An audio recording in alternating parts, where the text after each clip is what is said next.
Hello everyone, it's Benny, and in this video, we're going to start talking about loading meshes from external files, because our current method of getting meshes into our engine doesn't really scale all that well.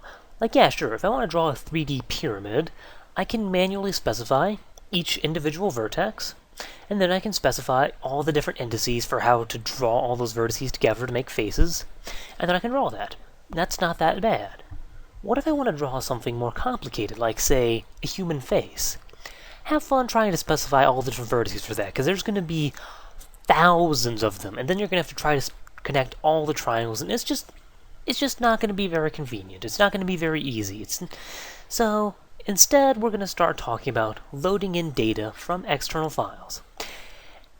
Now, as you may know, there are a lot of different file formats for storing 3D meshes. And I'm clearly not going to create a loader for every single one, because that'd be ridiculous. But I am going to make a loader, a relatively simple loader, for one of the most common ones, and that is the OBJ file format. It's pretty common, just about every modeling program supports it, and it's not going to take the rest of my life to implement an effective loader for it. So I think that's a good place to start. We can create more advanced loaders in the future, but I'm going to start with a simple OBJ loader. So let's go to our ResourceLoader class, and let's create a new method. It's going to be a public static mesh load mesh. Takes in some string file name. Now, first thing I'm going to do here is I'm going to use regular expressions to figure out what my file extension is. So I'm going to create a string array called split array. And it's going to equal file name dot split, and I want to split by the period, but as you may know in regular expressions, the period is sort of a wildcard character. So to actually get the period, the character, I'm going to have to put 2 slashes in front of it. So yeah. And now, what I'm really interested in this whole array of different splits is the file extension, which hopefully should be the final thing in the array. So I'm going to create string extension equals split array sub split array dot length minus 1. So it should be whatever the last, if I spell split correctly, it should be the last index. I'm going to return null because that's going to bother me. So yeah, now I'm going to do my test. If the extension is not equal to OBJ, so if we're not trying to load in an OBJ file, that's our first hint that, hey, something's gone wrong. So I'm just going to system.error.println error file format not supported for mesh data. And I'll call it, just add in the extension so they know what format they've typed in. And I'm going to create a new exception just for convenience sake, so I can do, not sexter, what am I doing? .print stack trace, just so they know where their error was, and finally, exit 1. So that should be all the basic code. And of course later on I'm going to do this by model and file type, so I can load in more files than just OBJ format. But I just have OBJ for now, so I'm going to go ahead and start loading in data. Now, just in case you haven't looked at an OBJ file before, here is one right here.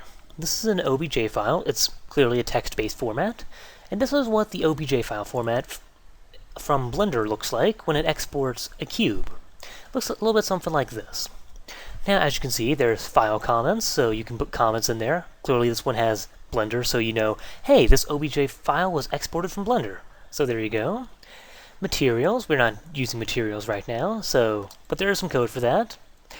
O for what sort of different 3D objects you want, so you can specify more than one 3D object in here. But really the most important things here, the parts that I care about, are the V's and the F's. Because these are vertices and faces, and this is really the meat of the OBJ format. This is where it stores all the 3D data. And you notice it lines up pretty well with our current facilities for meshes, because they specify each individual vertex, and then all the faces just specify, hey, these are the different vertices you want to connect to create the different triangles, or yeah, whatever shape you're creating. In this case, I'm rendering based on triangles. So that's very nice. So with all that, we can pretty much just take that, load all the vertices directly into a vertex, and just create a big list of those, load all the faces pretty much directly into an array list of integers, and just create a mesh based on that. So that's pretty much exactly what I'm going to do. So I suppose first off, I'm just going to create an array list of vertex called vertices, which is a new array list of vertex, and an array list of integer indices, which is in a new array list of integer, and control 1 to import. So that's all the data I'm going to really need to store all the loaded mesh in, before I of course create the final mesh. And really, the actual code for loading, since this is a text-based format, is going to be almost identical to the shader loader code. So I'm just going to copy and paste.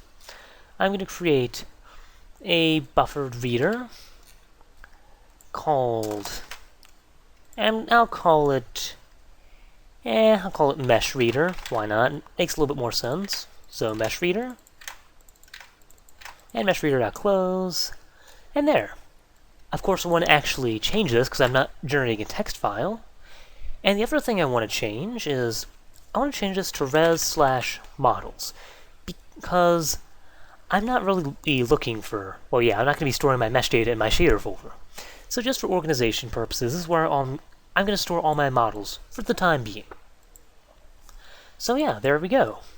Now all I have is a central while loop where I'm going to actually be loading in all this data and figuring out, hey, these are the vertices, these are the indices. So yeah. So to get the individual data, as you see here, every vertex is separated by a line, and all the different pieces of data are separated by a space. So for each line, I'm going to create a string array I'll call tokens, since I don't necessarily know it's a vertex or a face or some other type of data that I'm storing in there. There's a whole bunch of data you can store in these 3D files.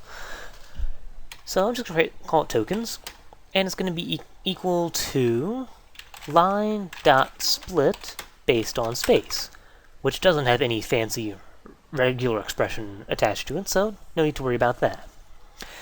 The only issue with this is this could return an empty string, and that won't be very nice. So I'm going to say tokens are equal to util.remove empty string from tokens. And of course I'm going to have to create a util method for that. So let's go to the util class and let's create a new method. So it's called public static void. Oh no, it's not public static void, public static string array. And what did I call in ResourceLoader? Remove empty strings. There we go. Remove empty strings. Gonna take in some string array called, I'll just call it data, why not? And yeah. So we're gonna create an array list of strings for the result. New array list of string. Go ahead and import that. And gonna create a for loop. That is less than data.length I++. And if the data at whatever that index is not equal to, well, not data sub I dot equals, if it will let me type, there we go, the empty string, then I'm just going to say result.add data sub I. So therefore, result should now have every single string that isn't empty, which is exactly what I want. Now I need to convert this to a string array, which is a little bit weird in Java. So what you do is you create a string array, res, it's a new string array of data of result.size, and then I just do result.to to array and pass in res, and it will fill that string array with whatever that result is. So now just return res.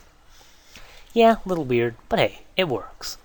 So now that we have that, we can go ahead and add sort of the center of the code, I guess you could say, the part that actually takes in the vertices and figures out what all the file means. So, first two cases I want to deal with is 1. If tokens.length equals 0, that means it's just a completely blank line, something like line 27 in this file. Empty line. If it's an empty line, or if token sub 0 dot equals, it equals the that thing, number sign, pound, hashtag, whatever you want to call it. And the reason is, those ones are comments, and these lines don't mean anything. So if it's either of these, then I'll just continue. Don't worry about it. Next case I want to deal with. If token sub 0 dot equals v, that means, hey, this is a vertex. And if it is a vertex, then, well, we want to add whatever it's saying to our vertices. Well, our vertices list. So, vertices.add a new vertex. It's going to take in a new vector 3f. And, of course, put your semicolons. And, as you see, the vertices coordinates are specified in order. So, if this was the 0th element of the tokens, this will be element 1, this will be element 2, and this will be element 3, because we split by space. So, pretty straightforward. Float.value of 1, and wait, what am I saying? Tokens sub 1, and then next coordinate, float, I'll put on next new line, why not? Float.value of token sub 2, and float.value of token sub 3. And will you stop giving me thank you? Okay, that should successfully load in the vertex data whenever there's a v. And there's more data in the OBJ file, but the only other part of it that I really care about for the time being are the faces. So, if token sub 0 dot equals f, that means that the first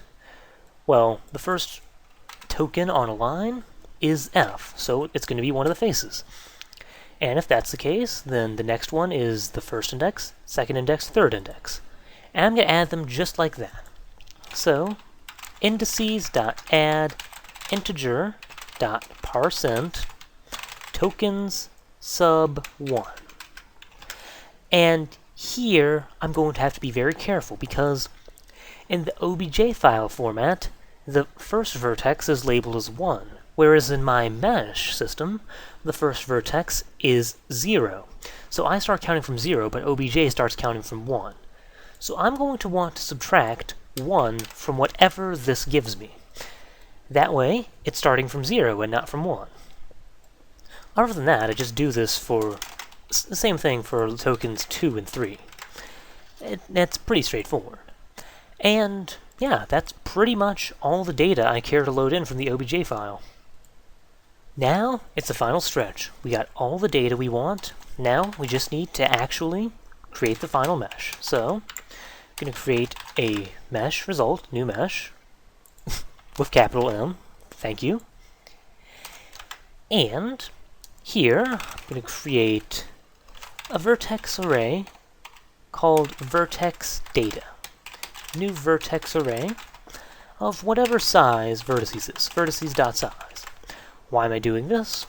Because I'm converting an array list to an array, and that's really weird in Java for some reason. So, .toArray vertex data. So now, all the vertices I've loaded have been placed into this vertex array, and I have my first part of the data. Now the indices. How hard could it possibly be, right? Index data, new integer array of, yeah, it's indices.size. And now I do toArray index data, but wait, it's still an integer array. And my mesh is expecting an int array. Is that going to infect anything? Yes, it is, because for some reason Java does not provide a way to convert from an array of integers to an array of ints. Don't ask me why. So we're just going to do res.add vertices, and util.toIntArray indices. Don't ask me why they don't let you do that. And then just return res. And I did not call it add vertices, did I? IntArray, and oh right, because I haven't created that method yet. So there. Now we have to go back into our util, create one final util method for the time being. Public static int array, toIntArray, takes in some integer array, call it data, doesn't matter. Just gonna create, I'll just create int array result equals new int array, size data dot length. There we go. Int I equals 0. Yeah, that's pretty straightforward. For some reason, I just don't feel like commenting about this, I suppose. And now, result sub I equals data sub I dot int value. And then finally, return result. There. Now, with all that out of the way, why are you still giving me an error? .toIntArray is not index data. There we go. Java. Oh, did it twice, of course. Vertex data and index data. Now this should give me a mostly working OBJ loader. It's definitely not bulletproof. There's certain ways different programs can export it that will definitely break our loader as it is right now. But this should work for a basic run-of-the-mill OBJ loader, just to get us by until we actually care about loading in complex mesh data. So yeah, let's go ahead and test it now. Why not? Okay, so here I am in my preferred modeling program, Blender, and right here I've got a pretty basic cube. This is what it starts you with. And I'm not even going to do anything. I'm just going to take this and export it. So, I'm going to go File, Export, and I'm going to select the OBJ format. I'm going to save it to my desktop. I'm going to call it, what should I call it? I'll call it box.obj. And here I'm going to want to change a few settings. First off, I want to triangulate this. My engine right now works with triangles, so definitely want to be triangulated. You can disable write materials, but it really doesn't matter. And yeah, that's all I really care about. So yeah, just wanted to show this in case you wanted to follow along. So there, export OBJ. Now I've got the file exported, and yeah.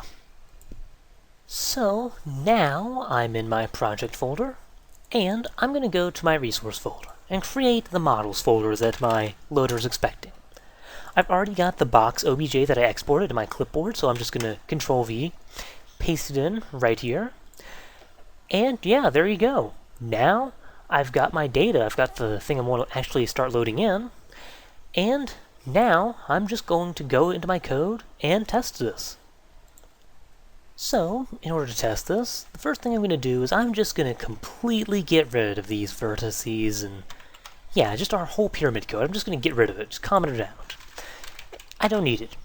Instead, I'm going to initialize on my mesh to ResourceLoader.loadMesh, and look for box.obj, because that's what I called it. So now, I'm just going to click Run and see what happens. And we get our first error. File format not supported, box.obj. When I typed in that regular expression, I put the slashes backwards, didn't I? Yep, I did. So let's try that again. So, hey, we're getting something, but it certainly doesn't look like a box. What's going on? Actually, the issue here is that, well, you see, when I exported the box, it was located in coordinates between 1 and 1, and, well, right now, Right now, I have OpenGL set up to say the entire world is size 1, 1, so basically the box is clipping in and out of the realm of existence. And that's why it's looking not so much like a box as a bunch of psychedelic lines. So let's go ahead and fix that. Well, not going to really fix it. I'm going to just set the scale. I'm going to just set it to that times 0.5. That should keep it, well, even at 0.9, well, actually no, that's still too much.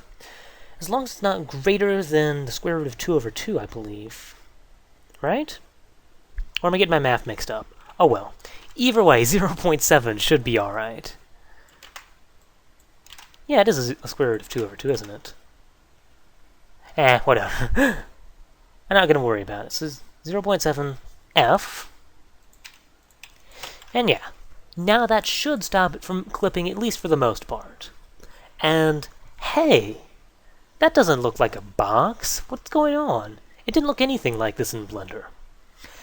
And believe it or not, there's a reason for this. Like I said, right now, our box is set to be sized between 1 and 1. Well, of course, that's a perfect box.